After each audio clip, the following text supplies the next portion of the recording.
There was a man who woke up every single morning already disappointed. Before the sun had fully risen. Before the birds had finished their first song. Before his wife had set the kettle on the fire.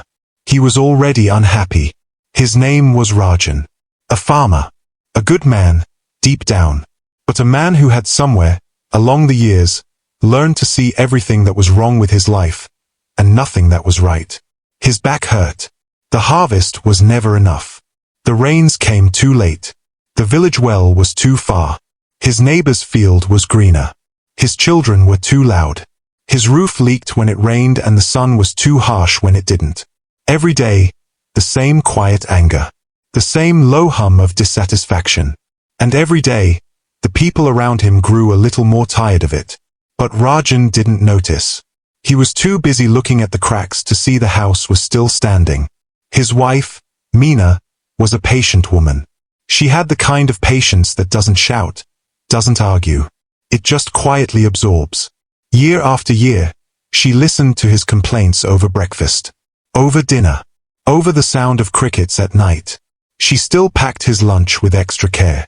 She still saved him the warmest corner of the bed. She loved him, truly, in that silent, steady way that asks for nothing in return. But even patience has a quiet limit. One evening, Rajan came home from the fields and sat heavily at the table. "The soil is too dry," he said. "We'll lose half the crop. Nothing ever goes right for us. We have nothing." Meena placed a bowl of warm dal in front of him. She looked at him for a long moment. Then she said, very softly, "Nothing." And she walked out of the room. Rajan stared at his bowl. Steam rising. The smell of cumin and turmeric filling the room. Outside, he could hear his youngest daughter laughing at something in the yard. He didn't think much of it that night. But the word stayed with him. Quiet as a seed. Nothing? A few weeks later, a traveling monk passed through the village. Old man. Simple robes the color of dry earth. He carried nothing but a small cloth bag and a bamboo walking stick worn smooth by years of road. The villagers were used to travelers stopping at the well, resting, then moving on. But this old man sat down at the edge of the village square and simply stayed, watching, smiling at things no one else seemed to notice. Rajan passed him on his way back from the fields. He barely looked at the old man. But the old man looked at him. "You walk like someone carrying a heavy load," the monk said. "But your hands are empty." Rajan stopped. He turned around, slightly irritated. "I'm a farmer. My load is never empty." The old man tilted his head. "I meant here." He pointed to his own chest. Rajan almost walked away. He almost made some sharp remark and went home. But something in the old man's eyes held him. Not wisdom, exactly. Just calm. A kind of peace Rajan hadn't felt in a very long time. He sat down beside him.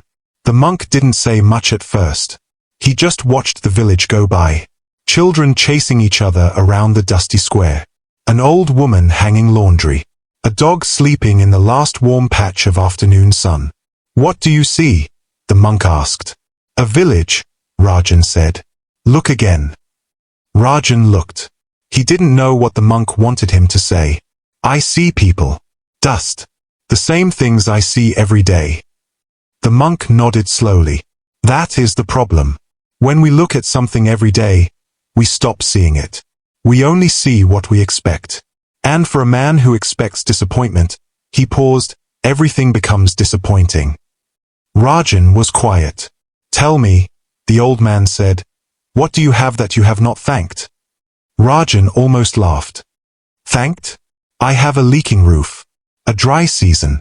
A back that aches before noon." "Yes," said the monk. "And?"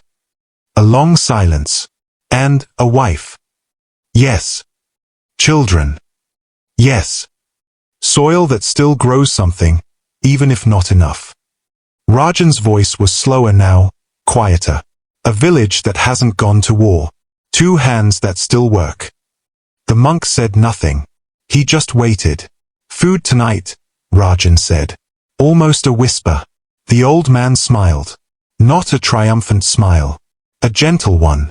The man who is grateful for small things, he said, is never poor. Rajan walked home that evening differently. He couldn't explain it. Nothing had changed. The roof still had its crack. The soil was still dry. His back still ached. But something had shifted. Like a door opened just slightly in a dark room. Enough for a thin line of light to come through. He walked into the house and found Mina sitting by the window, mending one of the children's shirts. The last orange light of sunset was on her face. He stood in the doorway and looked at her. Really looked at her. He saw the lines around her eyes that hadn't been there 10 years ago.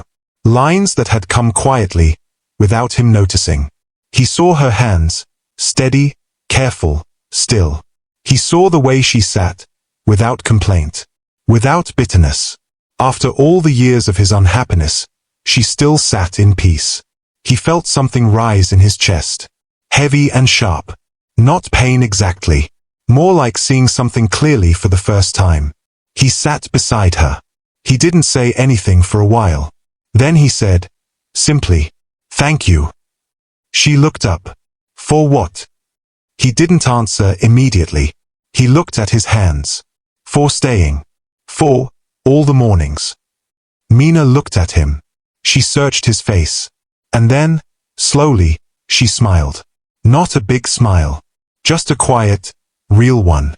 The kind that costs nothing and means everything. That night, lying in bed, Rajan listened to the sounds of his house. His daughter turning over in her sleep in the next room. Rain starting softly on the roof, finding its way through that same old crack, dripping into the same tin pot he'd placed there for years. But this time, instead of the drip sounding like an accusation, it sounded like rain. Just rain. A world still alive outside his walls. He thought about the monk's words. The man who is grateful for small things is never poor. And for the first time in years, he felt something he'd almost forgotten the name of. Peace. The monk left the village the next morning. Rajan looked for him, but he was already gone.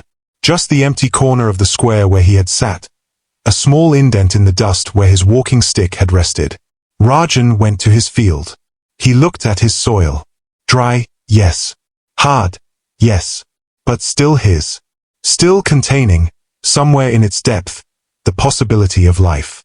He pressed his palm flat against the earth. He breathed. He stayed there for a long moment, just feeling the warmth still trapped in the ground from yesterday's sun. And something quiet happened. Not dramatic. Not a vision or a miracle. He simply started working. Calmly. Without the usual tightening in his chest. Without the voice in his head counting everything that was missing. He just worked. Grateful, simply, to be able to.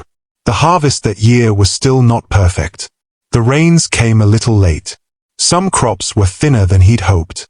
But Rajan didn't say much about it. His wife noticed. His children noticed, though they were too young to name what had changed.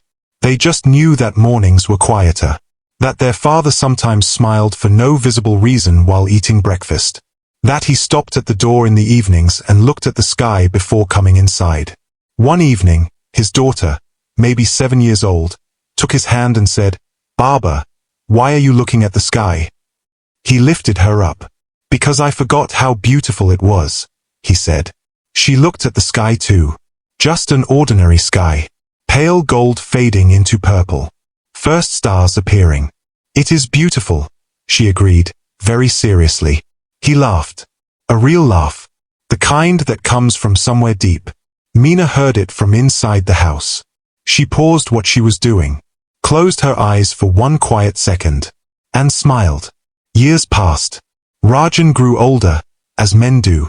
His hair turned the color of winter ash. His back never fully stopped aching. There were still bad harvests. Still hard years. Life, being life, never became perfectly easy. But something permanent had changed in him. Not his circumstances. His eyes. He had learned, slowly, imperfectly, one morning at a time, to see what was there, not just what was missing. To feel what he had, not just mourn what he didn't. He became known in the village as a calm man.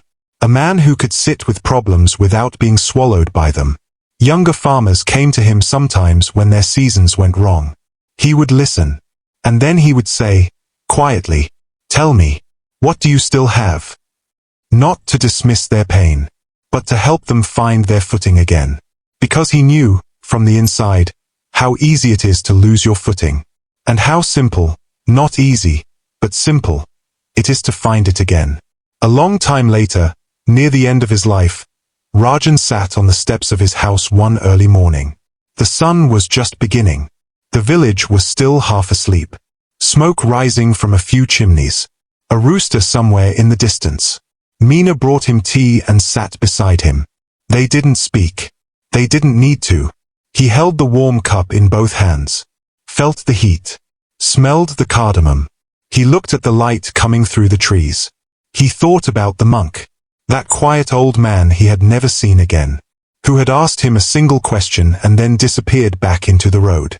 He thought about all the mornings he had wasted, already angry before they had even begun.